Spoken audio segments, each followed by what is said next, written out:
the most healing thing you can do is actually just to live your life. Yeah.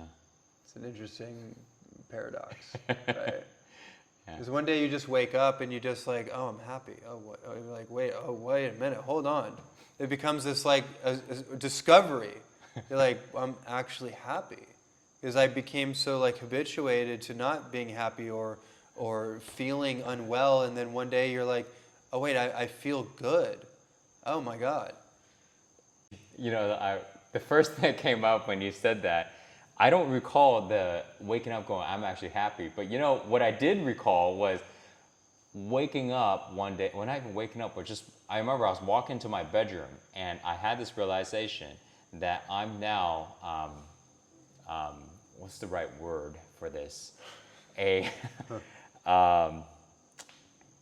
I'm now I don't want to say a good person. That's not really an accurate way of saying it, but Like a better version of you. better person. There's Yeah. something else. Yeah. I'm not a what do you call a person? What do you call a person who is always like an outlaw, someone who's always breaking the laws? Like a rebel. Rebel. Yeah, that's almost like a rebel. Yeah. My previous life was like a rebel. I carry guns around with me. I'm 16. I'm 17. I didn't drive when I was 16. When I was 17, I was driving. I got a 9mm right here. Well, actually, a 45 right here, 357 underneath here.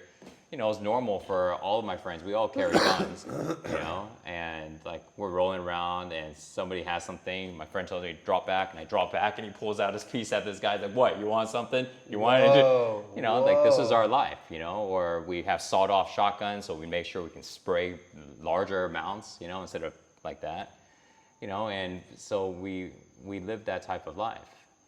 And then so this is the type of life that also goes with, fast money and, scams and how do we cheat and doing insurance scams, marriage scams. There's like all of this stuff. That was my life, and, you go to places and it's like, when I think about it, it's like, it seems so long ago, it's like, oh, your crew versus that crew.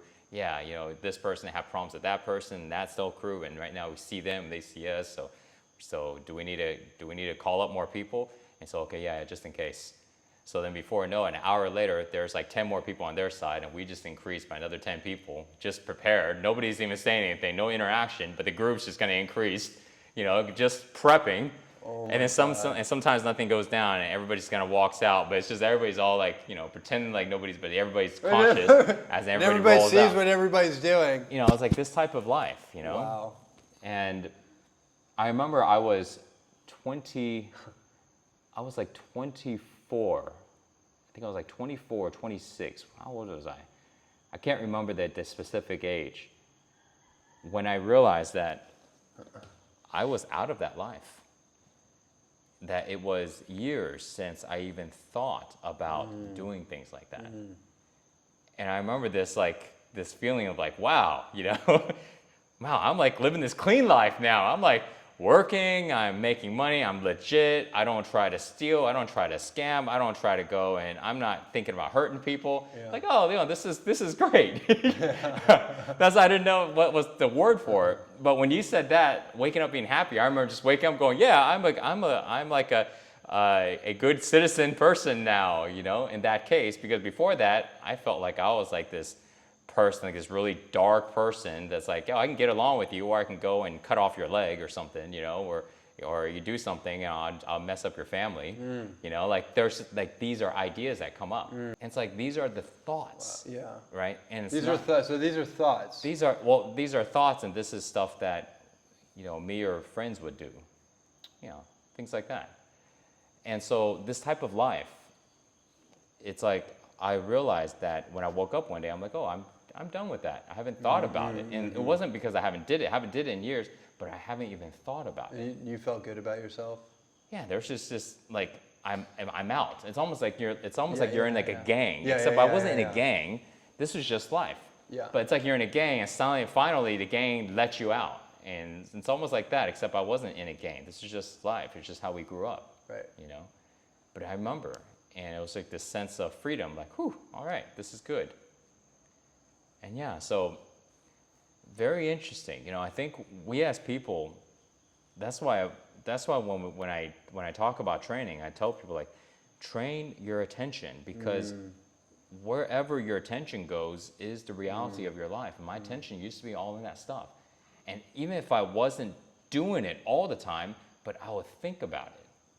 And even thinking about it means my reality is in it. And then when I'd watch shows, I used to watch this show called Young and Dangerous, this Asian drama show where people are running around with machetes, and it's in Hong Kong, you know. And I'm thinking like, why don't they run around with guns, why machetes, you know? But it's like when our attention is there, it creates our reality, because it's what we bring our awareness to. Train your attention. What do you train? How to focus, and also what are you focusing on? Train our attention to. So. Training our attention to have nothing, to pay attention to either nothing. Let's say we just find a random point. That's what I would call nothing, right? And then we just look at it, and like what we're doing in practice, or we bring our attention inwards and feel. But both of it blanks out, it silences our mind. Like something that I tell my students is practice letting go of the daily constant commentary. Yeah. The commentary. You know, and I was giving examples, you know, like I used to do this all the time. And this was a big shift when I stopped the commentary. Things like, let's say if I was to speak what's going on in my head, I'll sit there and I'll do something like, oh wow, I didn't realize that the sunset is low, is almost down, you know. Oh look, it's like almost 6 o'clock.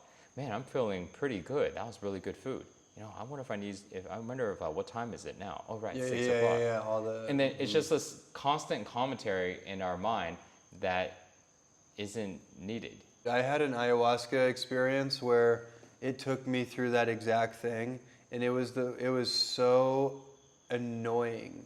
It was driving me nuts because I was trying to have the experience of whatever I was going through, but it was explaining it to me and narrating it. It was driving me nuts because I really wanted to feel the experience. And then finally I was like, okay, clearly you're testing me. Clearly this is actually this is the experience you're putting me through. And then I had to like surrender to it. Yeah. And then I got the lesson. But it sounded like a bee's nest. And then I could like hear other people's thoughts, and I was just like, noise, not noise. It's like, oh God, it's all just noise. Yeah, it amplified it. Which is amazing for me to hear this, because I'm like, okay, that's not just me. Because it does feel like you're going crazy. It's like, why are you explaining what is this? And why will you not stop? You know, I discovered one of my most exciting things I've ever discovered was that I can do things without the commentary. I can do things without telling myself what to do. And like one thing, like you can actually, like, the body is moving. I haven't thought about one thing I'm doing right now. Yeah. Right.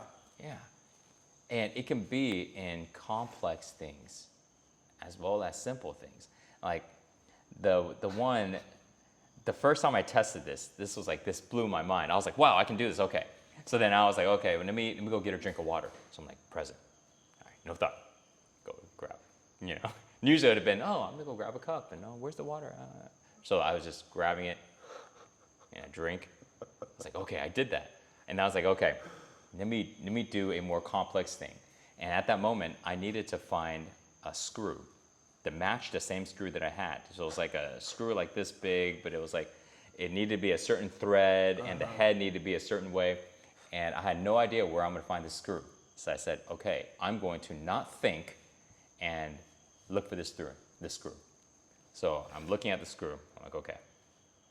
So I'm like just walking, and it took me so much to not think. I'm like consciously breathing, and then I'm walking, and I kind of just like walk around the house looking. I'm doing my best not to think. I didn't realize I was thinking, but it was at a lower level, which I wasn't Now I understand it. Back then, I didn't hear the top, so I'm like, I'm not thinking. Well, I was thinking just on the lower level, but my mind was still pretty quiet.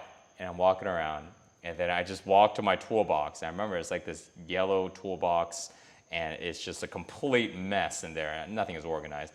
I open it up, and I'm just like staring. I'm just grabbing things, looking. I'm like doing it kind of slow because any faster, and my mind will start. So I'm like consciously breathing. I have no idea what I'm really even. I don't know. You're like zoned out at this point. just zone out, just grabbing things, looking at it. And then suddenly I grab the screw that looks like it would be, and then I grab my screw and I look at it, and it was exactly the same screw. Is that like a hallelujah moment? And then it was just like, whoa. I just did that. Like, there was no planning, there was no guidance, there was just presence, and suddenly I did this complicated thing. It wasn't like getting the water, go pee. I actually found a screw in this complete mess. And I remember since that day, I would practice it over and over and over. Now what I realized is there was actually thoughts going on the lower end, but the top end was silent, and that was a complete game changer. And it's so unbelievable that so often throughout the day, we do simple things and complex things. Complex things, maybe we do need to think about it, throw some images in our mind, analyze, and even speak about it. But simple things like go grab some water, go use the restroom, sit down, or walk over there, whatever it is, find something. It's simple. It doesn't require any activity of our mind. We can be completely present or present enough on the first level, and do these things.